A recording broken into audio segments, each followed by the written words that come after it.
नमस्कार देवियों और सज्जनों, मैं हूं राहुल और आज राहुल एग्रीकल्चर के इस विशेष एपिसोड में आपका बहुत बहुत स्वागत है।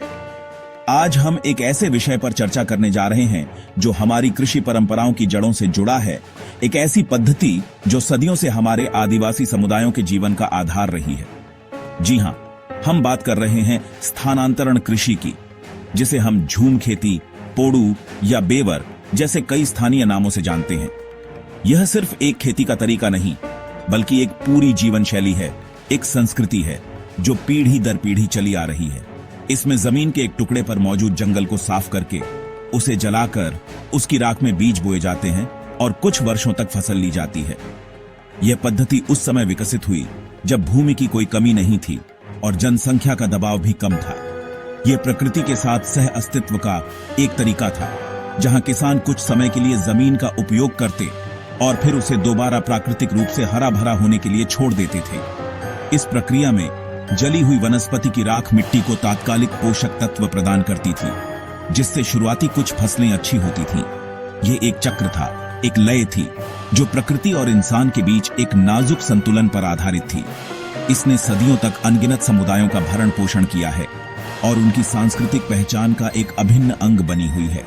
लेकिन देवियों और सज्जनों, जैसा कि हम जानते हैं, समय बदलता है, परिस्थितियां बदलती हैं। आज बढ़ती जनसंख्या, घटते जंगल और बदलते पर्यावरण के दौर में यह पारंपरिक पद्धति कई गंभीर सवालों के घेरे में आ गई है। क्या जो कल तक जीवन का आधार था, वो आज हमारे पर्यावरण के लिए एक चुनौती बन गया है? आज के इस सफर में हम इसी स्थानांतरण कृषि के हर पहलू को बारीकी से समझेंगे, इसकी परंपरा को सम्मान देते हुए इसके प्रभावों का मूल्यांकन करेंगे और भविष्य के लिए स्थायी समाधानों की तलाश करेंगे।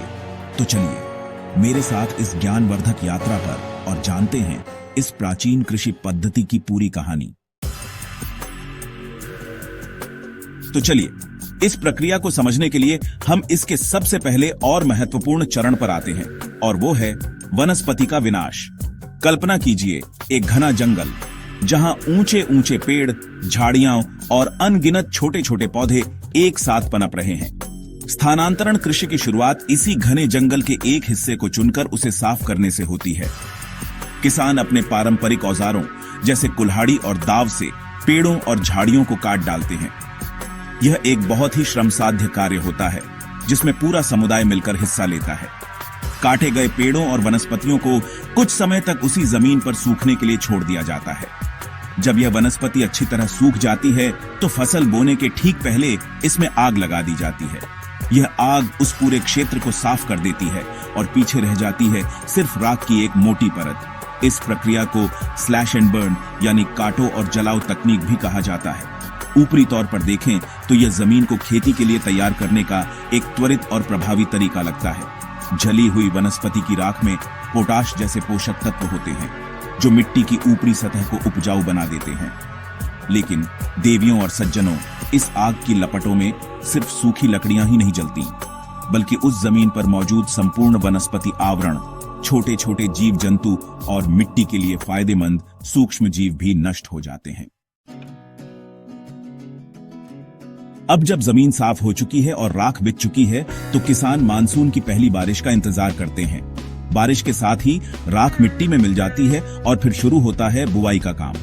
किसान इस जमीन पर कई तरह की फसलें एक साथ उगाते हैं, जैसे मक्का, बाजरा, धान, सेम और विभिन्न प्रकार की सब्जियां।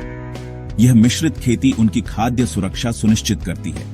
पहले 1-2 साल तक राख से मिले पोषक तत्वों की वजह से फसल की पैदावार काफी अच्छी होती है। यह उस किसान परिवार के लिए समृद्धि और उत्सव का समय होता है। उनकी मेहनत रंग लाती है और उन्हें अपने भरण पोषण के लिए पर्याप्त अनाज मिल जाता है। लेकिन देवियों और सज्जनों, यह समृद्धि ज्यादा समय तक नहीं टिकती, क्योंकि इस पद्धति में मिट्टी को बाहर से कोई खाद या पोषक तत्व नहीं दिए जाते। इसलिए हर फसल के साथ जमीन की प्राकृतिक उर्वरता कम होती चली जाती है। दूसरे या तीसरे साल तक पैदावार में भारी गिरावट आने लगती है। जमीन अपनी शक्ति खो देती है और खरपतवार की समस्या भी बढ़ जाती है। जब किसान को यह एहसास होता है कि अब इस जमीन से अच्छी फसल नहीं मिल सकती, तो वह उस जमीन के टुकड़े को छोड़ देता है। वह अपने परिवार के साथ जंगल में किसी नई जगह की तलाश में निकल पड़ता है और फिर से वही काटो और जलाओ का चक्र दोहराया जाता है। यह एक निरंतर चलने वाला चक्र है, एक अस्थायी बसेरा जहां जमीन के साथ रिश्ता कुछ ही वर्षों का होता है।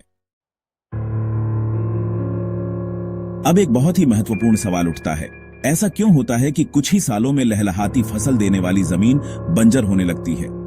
इसका जवाब छिपा है मिट्टी की उर्वरता के विज्ञान में। जब जंगल को जलाया जाता है तो जैसा हमने पहले कहा, राख से मिट्टी को पोटाश और फास्फोरस जैसे कुछ पोषक तत्व तुरंत मिल जाते हैं, लेकिन इस प्रक्रिया में एक बहुत बड़ा नुकसान भी होता है। आग की तेज गर्मी मिट्टी की ऊपरी परत में मौजूद जैविक पदार्थों, जिन्हें हम ह्यूमस कहते हैं, को जलाकर नष्ट कर देती है। यही ह्यूमस मिट्टी की जान होता है, जो उसकी नमी सोखने की क्षमता, संरचना और दीर्घकालिक उर्वरता को बनाए रखता है। इसके अलावा आग मिट्टी में रहने वाले केंचुओं, बैक्टीरिया और फंगस जैसे अनगिनत सूक्ष्मजीवों को भी मार देती है। ये सूक्ष्मजीव एक अदृश्य सेना की तरह काम करते हैं, जो मृत पत्तियों और जड़ों को सड़ाकर पोषक तत्वों का निर्माण करते हैं और मिट्टी को भुरभुरा बनाए रखते हैं। जब ये जैविक पदार्थ और सूक्ष्मजीव खत्म हो जाते हैं, तो मिट्टी अपनी प्राकृतिक रूप से उपजाऊ बने रहने की क्षमता खो देती है। बची खुची उर्वरता को फसलें सोख लेती हैं और कुछ ही चक्रों के बाद जमीन पूरी तरह से अनुत्पादक हो जाती है। इस तरह जो पद्धति तात्कालिक लाभ देती है, वही लंबे समय में मिट्टी की जीवन शक्ति को छीन लेती है। स्थानांतरण कृषि का प्रभाव सिर्फ उस खेत तक सीमित नहीं रहता जहां फसल उगाई जाती है। इसका सबसे व्यापक और विनाशकारी प्रभाव हमारे बहुमूल्य वनों पर पड़ता है। सोचिए, हर बार जब खेती के लिए एक नया टुकड़ा साफ किया जाता है, तो हम जंगल का एक हिस्सा हमेशा के लिए खो देते हैं।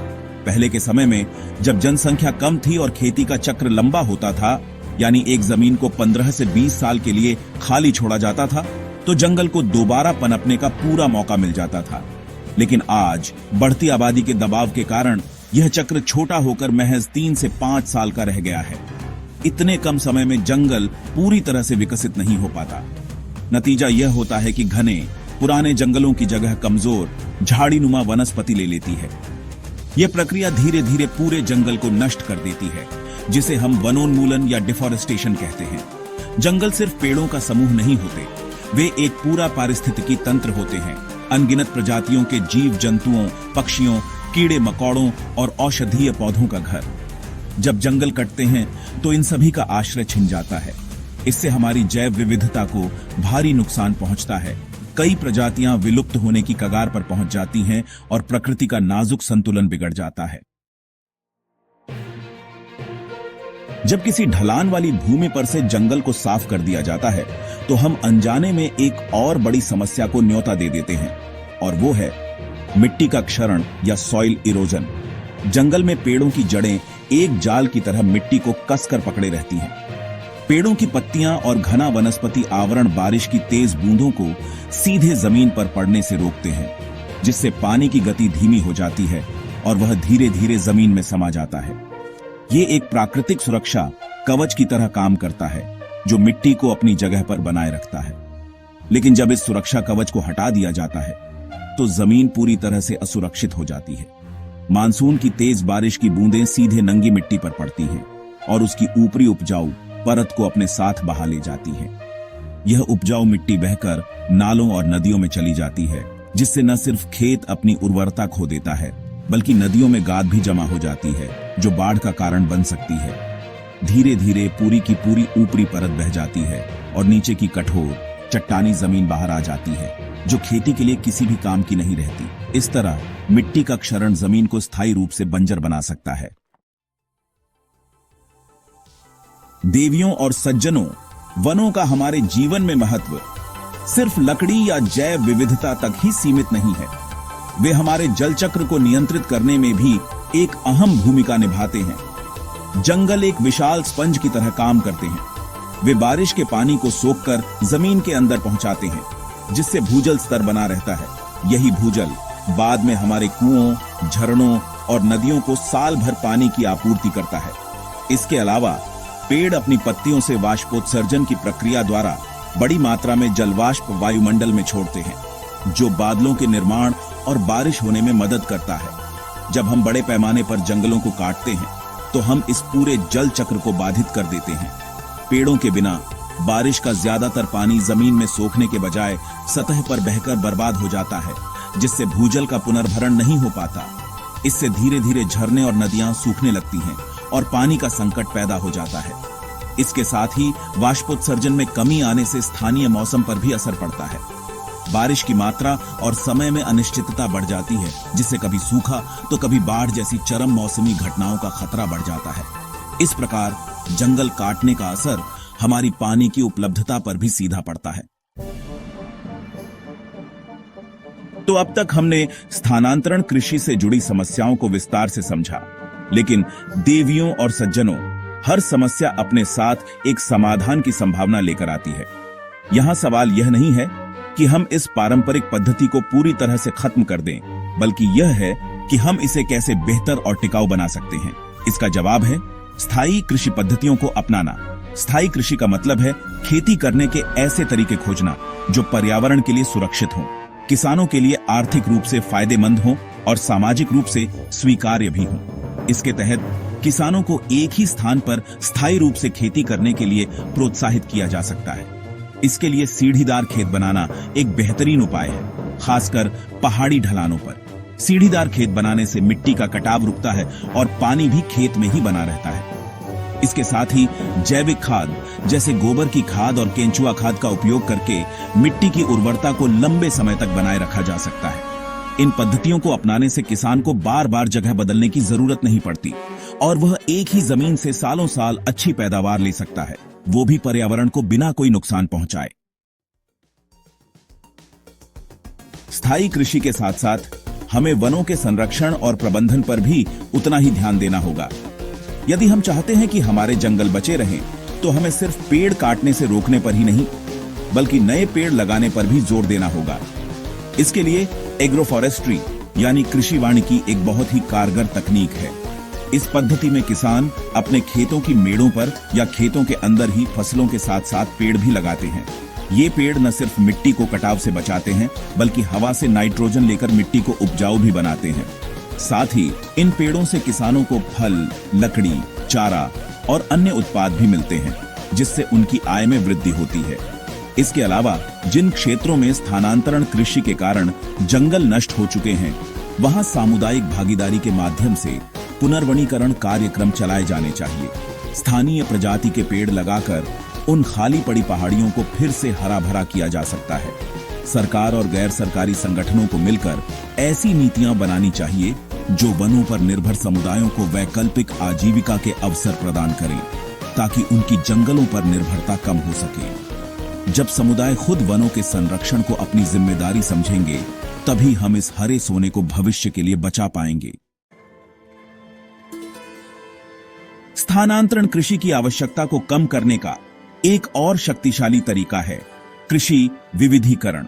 इसका सीधा सा अर्थ है कि किसान केवल कुछ पारंपरिक अनाज वाली फसलों पर ही निर्भर न रहे, बल्कि अपनी खेती में विभिन्न प्रकार की फसलों को शामिल करें। एक ही खेत में या अलग अलग खेतों में अनाज, दालें, तिलहन, सब्जियां, फल और मसाले जैसी कई तरह की फसलें उगाने से कई लाभ होते हैं। अलग अलग फसलों की जड़ें मिट्टी की अलग अलग गहराइयों से पोषक तत्व लेती हैं, जिससे मिट्टी का स्वास्थ्य बेहतर होता है। विविधीकरण से किसानों की बाजार पर निर्भरता कम होती है और आय के कई स्रोत खुलते हैं। अगर किसी एक फसल का दाम गिर जाता है या वह किसी बीमारी के कारण खराब हो जाती है, तो दूसरी फसलों से उसकी भरपाई हो जाती है। इसके अलावा बागवानी, जिसमें फल और फूलों की खेती की जाती है, या औषधीय पौधों की खेती किसानों के लिए बहुत लाभदायक सिद्ध हो सकती है। जब किसानों को एक छोटे से खेत से ही अधिक और स्थिर आय मिलने लगेगी, तो उन्हें ज्यादा जमीन के लिए जंगलों को काटने की जरूरत महसूस नहीं होगी। यह कदम न सिर्फ उनकी आर्थिक स्थिति को सुधारेगा, बल्कि पर्यावरण संरक्षण में भी एक बड़ा योगदान देगा। तो देवियों और सज्जनों, आज के इस सफर के अंत में हम एक महत्वपूर्ण मोड़ पर खड़े हैं। हमने देखा कि स्थानांतरण कृषि, जो कभी हमारे पूर्वजों के लिए जीवन जीने का एक सामंजस्यपूर्ण तरीका थी, आज बदलते समय और बढ़ती जनसंख्या के दबाव में पर्यावरण के लिए एक गंभीर चुनौती बन गई है। वनोन्मूलन, मिट्टी का क्षरण, जैव विविधता का ह्रास और जल संकट जैसे इसके प्रभाव दूरगामी और चिंताजनक हैं। इन्हें नजरअंदाज करना हमारे अपने भविष्य के साथ खिलवाड़ करने जैसा होगा। इसलिए यह बेहद जरूरी है कि हम इन प्रभावों को गहराई से समझें और केवल समस्या की बात न करके समाधान की ओर कदम बढ़ाएं। समाधान परंपरा को पूरी तरह नकारने में नहीं, बल्कि उसे विज्ञान और नवीन तकनीकों के साथ जोड़ने में निहित है। स्थायी कृषि, सीढ़ीदार खेत, कृषि वानिकी और कृषि विविधीकरण जैसे उपाय न केवल पर्यावरण की रक्षा करते हैं, बल्कि किसानों की आय और खाद्य सुरक्षा को भी बढ़ाते हैं। जब हम इन पद्धतियों को अपनाते हैं तो हम एक ऐसा भविष्य बनाते हैं जहां विकास और पर्यावरण एक दूसरे के विरोधी नहीं, बल्कि सहयोगी होते हैं। यह एक ऐसा संतुलन है जहां हम अपनी परंपराओं का सम्मान भी करते हैं और आने वाली पीढ़ियों के लिए एक स्वस्थ और समृद्ध धरती भी छोड़कर जाते हैं। यह जिम्मेदारी सिर्फ सरकार या वैज्ञानिकों की नहीं, बल्कि हम सब की है, किसानों की, नीति निर्माताओं की और आप और हम जैसे जागरूक नागरिकों की। हमें मिलकर एक ऐसा माहौल बनाना होगा जहां सतत विकास एक विकल्प नहीं, बल्कि हमारी जीवन शैली का हिस्सा बन जाए। मुझे उम्मीद है कि राहुल एग्रीकल्चर की यह प्रस्तुति आपके ज्ञान को समृद्ध करेगी और आपको इस दिशा में सोचने के लिए प्रेरित करेगी। अगली बार फिर मिलेंगे एक नए विषय के साथ। तब तक के लिए स्वस्थ रहिए, जागरूक रहिए।